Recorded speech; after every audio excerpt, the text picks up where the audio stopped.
हम लोग बात करेंगे, लास्ट हमारा बचा है ऑर्डर और जो है आपका nth ऑर्डर।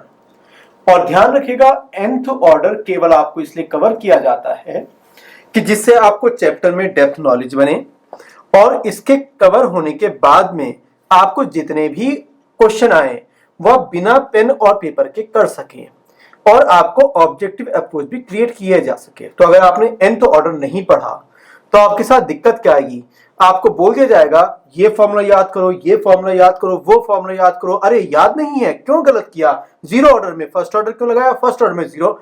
याद ही नहीं करने तो क्या करना है, आपको क्या पढ़ना है, nth ऑर्डर। और इसमें भी कोई फॉर्मूला यूज नहीं करना, ना याद करना, आप केवल मेथड देख लीजिएगा। क्योंकि हम लोगों को सबसे ज्यादा अच्छे से आता है इंटीग्रेशन। जो लोग इंजीनियरिंग वाले हैं उनको तो ये चैप्टर बिल्कुल हवा में समझना चाहिए। और कहीं भी दिक्कत आए आप हाफ लाइफ कॉन्सेप्ट लगा दीजिएगा, क्वेश्चन देखते ही आपका हो जाएगा। तो मैं nth ऑर्डर अगर स्टार्ट करने लगूं तो हमें बोला गया कि मान लीजिएगा कोई इक्वेशन बनी हुई है आपके पास A और यहां से आपका प्रोड्यूस हो रहा है आपका प्रोडक्ट। मैंने कहा ठीक है, t इक्वल टू 0 पर ये केमिकल आपका A बना, किसी टाइम t पर A में से गया आपका X और बाद में उसने प्रोडक्ट बना दिया। मैंने कहा जो पर्टिकुलर रेट रहेगा वो रहेगा माइनस DA कंसंट्रेशन अपॉन आपका DT और K, और यहां पर बन जाएगा A रेज टू पावर बोलूंगा N, तभी तो ये nth ऑर्डर की है। जब मैंने इसको सॉल्व किया तो मुझे पता चला ये आया D अपॉन DT, A की वैल्यू मैंने कॉपी करी, A minus x equal to K बन जाएगा A minus x raise to power N। जब इसको आपने डिफरेंशिएट किया तो बना आपका dx divide by dt equal to K A minus x raise to power N। और जब पूरे को अरेंज आपने किया तो आपको मिला यहाँ पर A minus x raise to power N, यहां पर आएगा dx इक्वल टू K और ये बन गया आपका dt। इंटीग्रेशन नहीं आता कोई बात नहीं, बहुत सारी चीजें हम लोग को नहीं आती, लेकिन टेंशन मत लीजिएगा। क्या बोलते ना, टाइम जीरो रहेगा तो आपका यहां पर जाने वाला अमाउंट जीरो था, जब टाइम आपका t था तो जाने वाला अमाउंट आपका x हो गया। तो a minus x raise to power minus n को जब आपने इंटीग्रेट किया, और जिनको इंटीग्रेशन नहीं आता कोई बात नहीं, उनके लिए क्या मैं लिख सकता हूं, मेरा जो आंसर आना चाहिए था वो आना चाहिए था a minus x raise to power 1 minus n divide by n minus 1, या कहूं 1 माइनस n इंटू माइनस 1। और बाद में आपने कहा यहां पर लगा 0 और x आपने लिमिट लगाया, और बाद में यहां पर लिखा आपने kt का मतलब लिमिट लगाने के बाद t माइनस 0 को मैं सीधा यहां पर kt लिख रहा हूं। जब आपने इसमें वैल्यू रखी तो आपका फॉर्मूला बना यहां पर a minus x raise to power आपका 1 माइनस n, और बाद में बन जाएगा आपका x की वैल्यू 0 रखने के बाद a raise to power 1 minus n, और ये पूरा कवर करने के बाद यहां पर आया आपका n माइनस 1 और ये बन गया आपका यहां पर kt। ये फॉर्मूला अगर मेरा तैयार हो गया तो याद तो नहीं करना, ध्यान रखिएगा।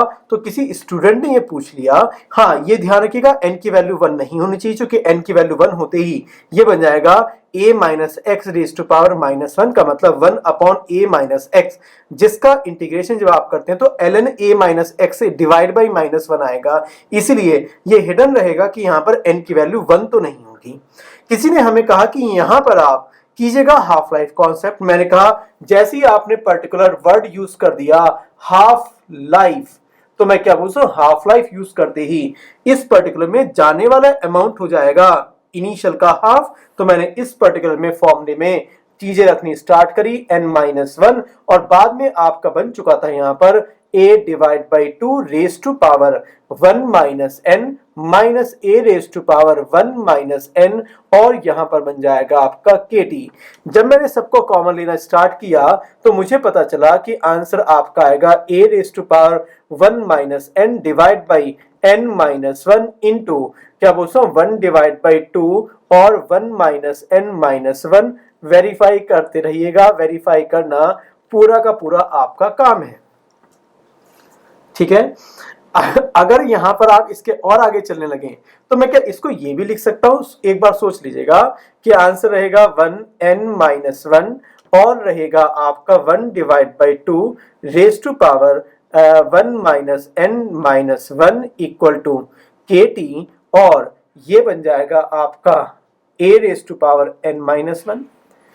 जब आप इस पर्टिकुलर फॉर्मूले को इन सबको कोई कांस्टेंट मान लेते हैं और बोलते हैं कि मैं वेरी केवल a को करा रहा हूं, तो आप क्या बोल सकते हैं, ये जो पर्टिकुलर आपने हाफ लाइफ बनाई थी, ये हाफ लाइफ में आप लिखेंगे जो t हाफ लाइफ है वो डिपेंड किस पर करती है, तो बोलूंगा a divide a raise to power n-1।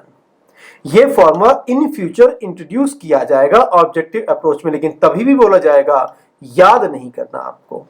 तो यहां पर इन सबको कांस्टेंट मानते हुए जो आपका n है या n-1 है, ये आपका फॉर्मूला बन गया। इस फॉर्मूले में अगर आप n की वैल्यू 2 रखते हैं, n की वैल्यू 2 रखते हैं, तो मैं बोलूंगा ये बनेगा आपका 1/a। इसका मतलब a के बढ़ने पर t हाफ कम हो जाएगा, जो कि मैं सेकंड ऑर्डर में बता चुका हूं।